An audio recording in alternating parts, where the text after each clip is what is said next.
Attention, the EverStrike match is the last fire starter you'll ever need, and right now, Survive Alive is giving it away free. All you need to do is cover the shipping and we'll take care of the rest. The EverStrike provides the portability of a match with the durability of a windproof lighter. This matchbox-sized tool stores on your keychain or in your pocket and is always ready to start a roaring campfire or even just light your cigar. It's waterproof, lightweight, efficient, and effective, and right now it's yours absolutely free. So the blue fairy shows up, so that's nature. So what I'm saying is that nature will cut kids a break. If you think of nature in the guise of, well, their mother, for example, but even the biology of other people. Because we're wired to accept behavior from children that we wouldn't accept from other people. So nature will forgive. So she shows up in her heavenly guise and says, what's going on? And Pinocchio, again because he's naive, but also because he's not good. He's not evil either. He's neither or both. It depends on how you look at it. And he also has no idea how smart he is and how smart he isn't, or how smart the person he's talking to is. And instead of admitting what he's done, he lies about it. And that's interesting because it does suggest that he understands at some level that he set himself up for this. Because, you know, he could just say, he could have just told the truth. This horrible fox kidnapped me and sold me to this slaveholder, which is true. It's a lot more true than the story he tells. He tells a story about some monster, you know, a fictional monster. He could have told even 3/4 of the truth and had it work, but he doesn't. He just obscures the story entirely. And this is the part of the movie that people remember. And I'd edited this out for years when I was talking about this movie. I forgot why it was so significant. His nose grows, right? And it grows to ridiculous length. And why is that? I think it was Mark Twain, Samuel Clemens, I think, who said, one of the advantages to telling the truth is that you don't have to remember what you said. And that, God, that's worth listening to, because so there's a bunch of things I've learned as a clinician. And one of them is, because you're often in really weird situations with people if you're a clinician, because things happen that don't happen normally, and you don't know what to do.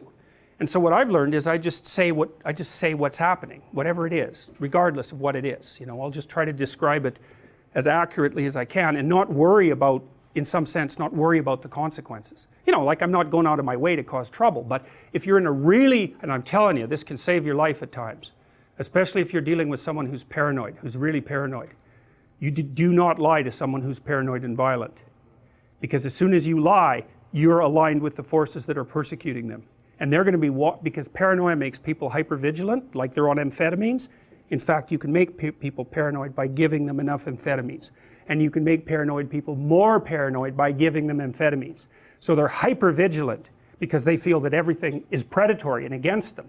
And so they're watching you like you would not believe, way more than you're watching them. And if you flicker a lie while you're talking to them, and they're really on the edge, you're done.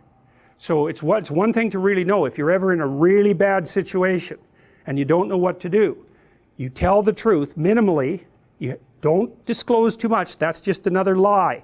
You tell the truth minimally and carefully and hopefully, and you might get out of it. You might get out of it. But if you falsify it, look the hell out.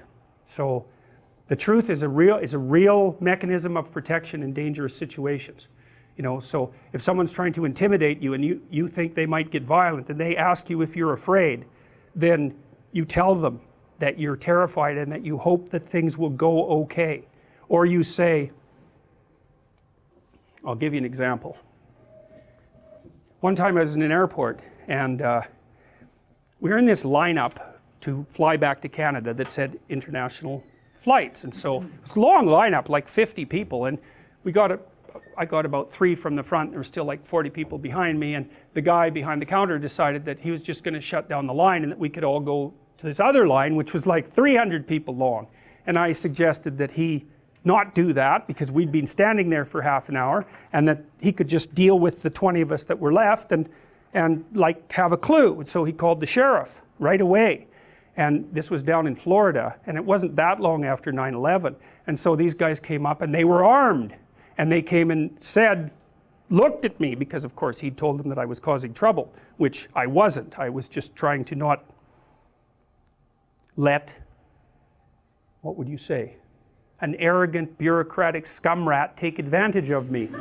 So, which is not the same as causing trouble. So anyways, as soon as the cops came up, I said, look, I'm going to do exactly what you tell me to do right now, and I'm not going to cause any trouble, but I would like you to hear what actually happened. And so that's a good example of a situation like that. It's like, if someone's got you, no bravado. It's a very bad idea. And I was going to do exactly what they told me, because, you know, they didn't know who I was, and I didn't know what they had been told. So anyhow, the problem with lying is that it's a hydra. And kids find this out very early, because you tell one lie, and what happens is it has one of the consequences that you expect. Maybe you get away with it, but it has 3 or 4 others that you don't expect. And so it's like it grows some complexity. And then you have to tack a lie on each of those little complexity outcrops, and then they grow 3 more complexities, and soon this little lie turns into a great big ball of lies, and at some point it becomes painfully evident to everyone. And by that time you're in such, you see this with politicians, like that guy who was sexting, Anthony Weiner. Yeah, perfect name for him, man. It's so funny. I shouldn't make that comment because it's so obvious, but it's still funny. But you know, that's exactly what happened to him. It's like, it wasn't even so much the event, because you know, people are stupid, they make mistakes, and actually the public is somewhat forgiving if you say, yeah, geez, I'm a real moron, and you know, like, really, seriously, how could I do that? But I did, and like, I'll try not to do it again. But what happens with politicians is, and I'm not speaking specifically of politicians, is they'll make an error and it gets exposed, and then they make 3 others trying to cover it up. It happened with Nixon, for example, and then the whole thing just turns into a complete scandal. And maybe they could have got out of it at the beginning by just telling the truth. It's like, yes, I'm an idiot, you know, I'll try not to do it again.